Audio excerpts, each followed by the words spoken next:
The game's the game, yeah? That's a step over. A fight's a fight. No, don't worry about it, it's a step over. It's done.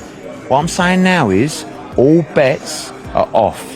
Conor has that, and Tony has the task of having to do that with Conor. He has to make sure that he uses that fire and that aggression and that real will to win in the right pattern. And I'm going for a lot for Conor Benn with the spitefulness and the hatred that he has. And I know when you really dislike someone, it brings something out of you. But you know, I'm looking forward to that fight.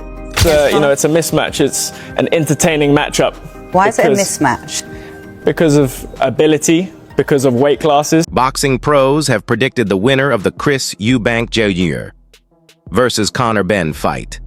Eddie Hearn predicts Conor Benn will be a caged animal when the bell rings in April. He acknowledges Benn's size disadvantage, but believes his hunger speed and aggression will make up for it. Hearn sees Benn's relentless pressure as a key factor, making the fight an intense and explosive battle.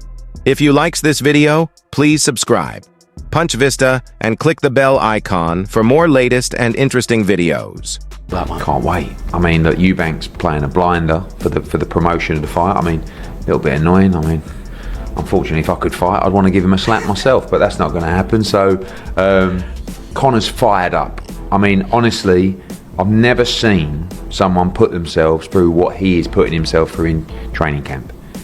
He's going to be like a caged animal when that bell goes on April 26th.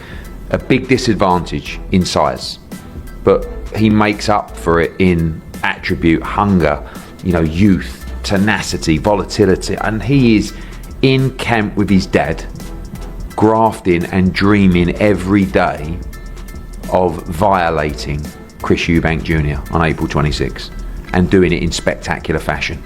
And many boxing professionals view the fight as a mismatch due to the significant weight class differences between the two fighters.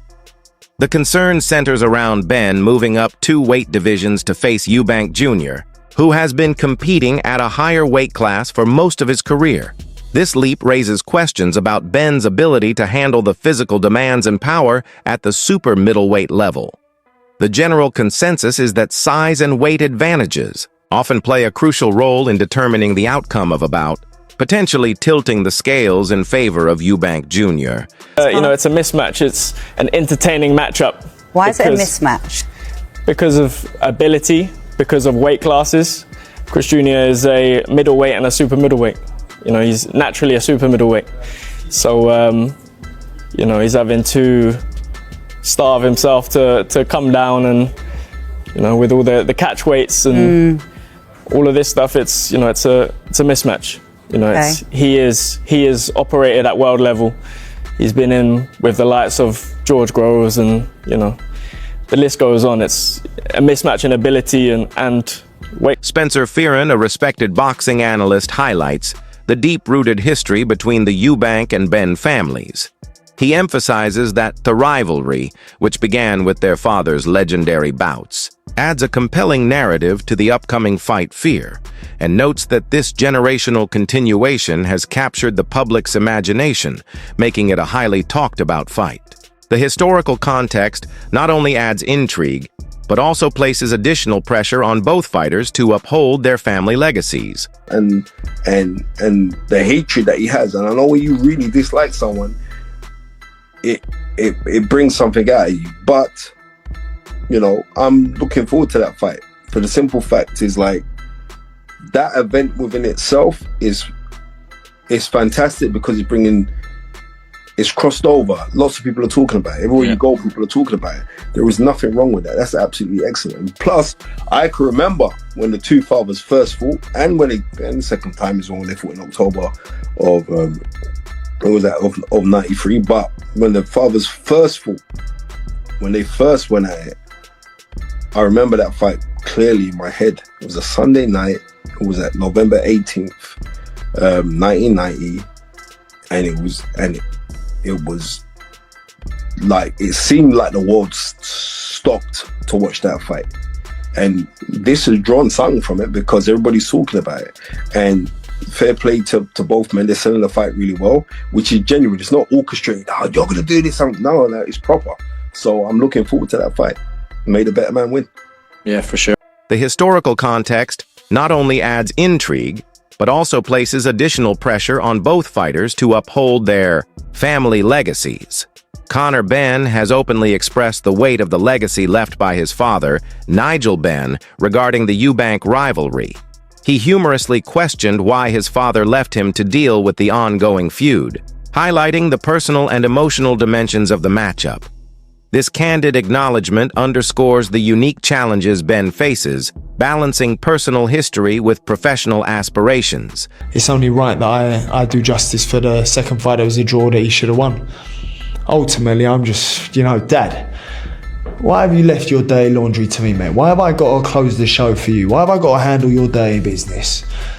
I've got to do this for my dad, because he couldn't do it himself. Brave man, Conor. Brave. Darren Barker, a former middleweight champion, emphasizes the critical role of the jab in this contest. He asserts that Conor Benn possesses a superior jab, which could be a decisive factor in the fight. Barker points out that Benn's natural aggression combined with an effective jab could disrupt Eubank Jr.'s anti-seize as rhythm and strategy. This technical insight suggests that despite the size disadvantage, Benn's skill set could pose significant. Important. So yes, attacks to the body going to be paramount. I think the jab crucial. I think out of the two, Conor has the better jab. At times, Eubank Jr.'s jab's been non-existent. We see him starting to use his jab a little bit more under his short time with Roy Jones, but it's a shot that he neglects. So yeah, I think variation, certainly from Conor Benn, is going to be much needed on April 26th. Obviously, we've seen quite a fiery build-up between the pair. Do you feel like Junior's trying to play up to that, trying to get beneath the skin of Conor Benn and hoping that he just disrupts him and his mentality going through his camp and ultimately leading up to fight night? Yeah, I think so. That's maturity and experience. That's how. But Conor's naturally fiery. Conor has that bit between his teeth. He's his dad's son. His dad was as fiery as they come, and so was Conor. I think if Chris Eubank Jr. was placid and respectful, I think Conor would still be fiery. But yeah, he's. I would have thought he's won quite a lot of people over Chris Eubank Jr. Although him and his dad have always been Marmite, you either love him or you hate him. I think where he's been so outspoken and he said things a lot of people probably wouldn't have. People have sort of warmed to him.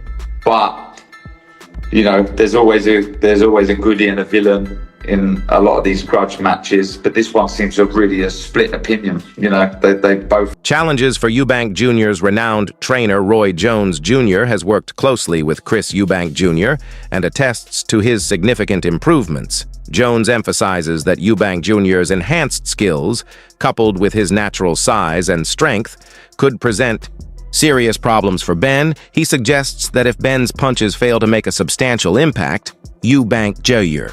could dominate the fight, leveraging his physical advantages and refined techniques. How do you see that one going? Very tough fight for Conor. Not saying he can't win it because one big left hook could change anything. But to me, his best chance are to try to land a big shot. If that don't happen, or if he lands it and it don't hurt Chris, then it's going to be pretty rough for him because Chris is definitely an improved fighter. You understand me? And even the stuff he's doing now, he's going to continue to get better. But I think when he came down there with me for that year, it improved his foundation. You understand me? So it made him a better fighter. So he's going to be hard to beat for anybody, especially a guy that's smaller than him. But we saw Liam Smith pull off the upset that one time. So I know that gave Ben much more hope that he could probably do the same. So it's going to be a great fight. Both fighters are great fighters. I love both of them. I think Chris is a little bigger and has the advantage because he's bigger, but it's going to be a great fight.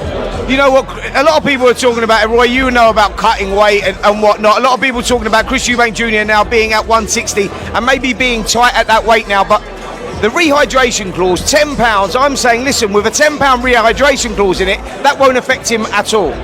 that won't affect him at all, but I already... Former super middleweight champion Carl Froch has expressed lukewarm enthusiasm about the matchup. He points out that Eubank Jr's AI's infrequent fighting schedule and Benn's relatively unproven record at higher weight classes diminish. The fight's excitement, Froch's comments reflect a segment of the boxing community that questions the competitive legitimacy and entertainment value of the bout. The Chris Eubank Jr. Conor Benn fight does absolutely nothing for me. Really? Yeah, Chris Eubank Jr. lost to George Groves, he lost to Billy Joe Saunders, he doesn't box, he boxes once a year. He looked terrible in his last fight. He was slow with his jab, he was leaving his chin in the air, his balance looks like it's gone. He's 36 years old, talking about fighting Canelo Alvarez and taking on all these top... He was talking about Triple G for a while, who's now gone 40 and retired. Conor Benn? What's Conor Benn done? Not a lot, to be fair. He beat Chris Algieri and failed, he's failed that drugs test. We're not seeing him do anything. He's fought nobody, he's not developed. He's not developed, he's done nothing. So for Conor Benn to jump in there with Chris Eubank Jr., the only reason that fight would be close is because they're probably going to drain Eubank down to 160, a middleweight. And then, but Conor Benn's having to come up from 147. So the gap there. It's not an exciting fight. He don't prove anything. British middleweight contender Hamza Shiraz has voiced confidence in Conor Benn's chances. He believes that Benn's aggressive high-pressure style could be the key to overcoming Eubank Jr's advantages. I worry about Shiraz's perspective, highlighting the potential effectiveness of Benn's relentless approach, suggesting that sustained aggression could offset the size disparity. Won't get the better of Eubank? I think Conor Benn beats Eubank, but I kind of need Eubank to win. I mean, for myself, from a selfish perspective, I need him to win. Did you want to fight him? Yeah, exactly. Would it be the first defence if you win that, or when you win that WBC title? Is that someone that you would choose? 100%, 100%. As long as obviously everyone's okay with it, it'd be that. I mean, why not? It'd be the biggest fight for me next in boxing, and I haven't got long left in the 160-pound division, so it's not me going on about taking certain defences. It's all about just fighting the big fight. Esteemed trainer Mark Tibbs underscores the significance of weight cuts. In determining fight outcomes, he acknowledges Benn's ferocity and heart, but cautions that moving up in weight presents substantial challenges. Tibbs emphasizes that unless one is privy to the fighter training camps, it's difficult to assess how effectively they are managing the weight transition, which could be a decisive factor in the bout. It's a special time for myself as a fan in this fight, yeah, for sure. If you're Conor Benn, what does he have to do to go up 2 weight classes and beat Eubank? Well, listen, look, fights are won and lost on the scales most of the time. You get me? Not most of the time, but fights are won and lost on the scales. Unless you're in the camp and you're around the camp, it's difficult to make judgments. But listen, Ben's got the ferocity and he's got the art, and he's the ferocity and art and all of that. He's got and he has looked good. He has looked good of late. When he was active. What's his name? The other guy, Eubanks. For me, he's been a little bit inactive, but he's an hard fucker and all. I tell you what, when his old man sent him out to New York, I forget who he was with now, but he was out in New York. His old man's conditioned him. His old man. I like the job that both their fathers have done on their kids. I like Eubank, the way he talks. I'm probably going to piss a lot of people off here now, but I like him. I can't say I dislike him. And Ben, and he reminds me of his old man. You know what I mean? He reminds me of his old man. So yeah, great fight, great fight. I'm looking forward to it. And then just circling back to your gym, what's the latest? The pre-fight build-up has seen its share of theatrics. Notably, an incident where Chris Eubank Jr. slapped Conor Benn with an egg talk. Analysts describe the act as both poetic and humorous, reflecting the intense psychological warfare between the fighters. Such antics add an extra layer of intrigue and can influence the mental preparedness of both athletes as they approach the fight. Fight that I'll be watching. I'll be there obviously on the night, but if I wasn't there, what have you made of the antics? I would be watching it. What have you made of the antics? I mean, I've seen worse. I said about Chisora in throwing the table towards Dylan White. I was filming it. I was sitting in the front row of the press conference. I was at the press conference and I was laughing and joking about it, and afterwards, it was okay. It was a bit of a rant by Chisora, but we expect that from Chisora. I'm not going to lie, when it happened, I laughed my head off. I absolutely laughed my head off. I did too. I thought it was quite poetic. I thought what happened was quite funny. It wasn't dangerous. It wasn't something that, like, I had someone, Nigel, saying I thought he glassed him. I can understand by the noise of it. Things happen fast in the heat of a moment. I get it. But afterwards, all's well that ends well, really. And it's created a lot more fuss about the fight, a lot more column inches, a lot more press and publicity. All publicity is good publicity, but then the board come in and think they can find a fight at £100,000 for it, and that's their prerogative, but it didn't sit right with me. Some boxing experts have reflected on the timing of this matchup, suggesting that it might have been more compelling if it had occurred earlier in their careers. The implication is that both fighters are at different stages, and the current timing may affect the competitiveness of the bout. However, others argue that Benn's recent performances indicate he has a legitimate shot at victory. Eubank Ben. Yeah, well, it's bigger than it ever was. It's 3 times bigger than it was before the 2 positive clomiphene tests. Ben's dangerous early in that fight, in my view, because he's coming with all that stinging venom and kind of pent-up aggression that he's developed over the last 2.5 years. But I think Eubank's fought the better level of opponents, even though he's aged 2.5 years and he's been knocked out by Liam Smith. I go Eubank on points. What do you go? I go Ben. Early? Early. Yeah, you may be right. I just think from the history, I'd love to see the Ben family celebrate. I'm looking forward to the build-up once they get the fathers involved. April the 26th. Nigel and Conor are both emotional. Yeah. And Chris both play the villain, don't they? Okay. Even though I think in this one, Eubank Jr is going to be able to sit back a little bit. Yeah, some people are saying that they don't think the fight means anything, but I think the bloodline in British sport. Any man in the UK who's watched the Dad's fight are desperate to watch it. Despite the timing concerns, sports commentator Simon Jordan has been openly critical of Chris Eubank Jr., questioning his potential to become a world champion. Jordan's skepticism is rooted in his personal assessment of Eubank Jr.'s boxing abilities, suggesting that he lacks the necessary skills to reach the pinnacle of the sport. I've said it from day one. He will never be world champion. Is that because you don't like him? No. Or is that because you don't think he's got the capability? I'll tell you the reason why. Simon, because I've been in the ring with him. I know the difference between your David Lemieux, why I can see why they were world champion, your Andy Lees, why they were world champion, even John Ryder. Eubank can fight, but he just can't box. Right.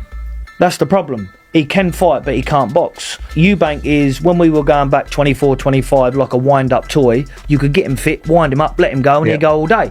Yeah. Now we're at the stage of 33, 34, where you've got to learn to pace yourself, pick your punches, flow around. No disrespect to Liam Smith, but he was no different than a punch bag. Well, you don't think he's going to win a world title? He'll never, ever, ever be... I'll tell you what I would do with you, Simon. I'll have a bet with you now, and I'll give you 2-1, and I will pay me bets. Well, I'm not like coaches or I will pay me bets. He'll never be world champion as long as he's got enough. To the diverse range of opinions surrounding the fight, renowned boxing analyst Teddy Atlas has praised Chris Eubank Jr. Astolant. Particularly when he is mentally focused, Atlas emphasizes that Eubank Jr. Icenull's discipline and experience could be significant factors in the fight. An interesting fight. You know, you can make I like parts of each guy. You know, I like the ability of Eubanks when he's right. You know, when his focus is there, when he's right, to be able to do things in a boxing way on the outside. And I love Ben's style and his approach. I do, where, you know, being aggressive in a responsible way, you know, in a way a fighter should be, with paying attention to, you know, doing it with defense, a responsibility of defense, and, you know, just proper way to engage somebody, but the consistent offense, looking to, you know, to engage. I think it's an interesting, and again, the thing that the flowers that come with it is the interest of... Suggesting that his mental preparedness will be crucial to his performance, trainer Dave Caldwell believes Chris Eubank Jr. has key advantages in this fight, mainly due to his experience and size. Eubank has competed at an elite level 4 years, facing top-tier opponents, which helps him stay composed under pressure. I just think that, you know, there's size advantages with Chris. There's experience at fighting at a higher level with Chris, but there's also a lot more wear and tear on Chris. You know, also, you know, Chris is getting older. making 160s getting harder, but just getting older as a fact. Age catches up on us, and I thought in his last fight, I did think he looked old. So there are a lot of factors to this fight. There's Conor Benn's not boxed at the level. Not that Chris is an amazing level, but he's not had the same sort of experience as what Chris has had. But also he's sharper, he's faster, and we've seen that Chris can get knocked out, so you don't know what's going to happen. Coldwell pointed out that when a fighter steps up against a much larger opponent, they need absolute confidence in their ability to win. However, he also warned that the rehydration process after a weight cut could present challenges potentially affecting performance. Despite Benn's aggression, from the past that were now brought into the present. So yeah, that's good, and I'm glad Chris and his dad have made up, because I know that they seem to have had the problems and stuff. So that's good to hear. As for the show and for the hype, that just adds to it. It's going to be nuts, obviously. What you're saying in regards of two things here, how much of that Conor Benn having to make up that weight where Eubank is, and also the rehydration, which kind of limits Eubank for the next day. What do you think about those situations? Well, I'm not a fan of rehydration clauses, to be fair. When it's, I get the IBF, it's world title fight, that's their rules, not a problem, £10. But when it's not a title fight, if you're picking a fight against a guy that's a lot bigger, you're believing that you can beat that man. Well, it said that he only puts on about £8-9 anyway. So really, if that's the case, then it doesn't really make any difference. So crack on. The question for me is, does Eubank stay strong getting to 160? Because in his last fight, it's also the first time I've looked at him and thought, you look old. So I don't know. Ben's going to go in there swinging, guns blazing. I don't know what he walks around at. He's not really been a puncher at light middleweight when he's boxed, that sort of weight a couple of times. I don't know. It's interesting. It's one of those fights where you think that the bigger man should win, and he should be able to do a job on him. But the pace and intensity that Conor Benn's going to bring as well, it could catch him. It's not like now how it was before, where you look. Eubank's experience and physicality might give him the upper hand in this upcoming showdown. That's it for today's video. Stay tuned until next.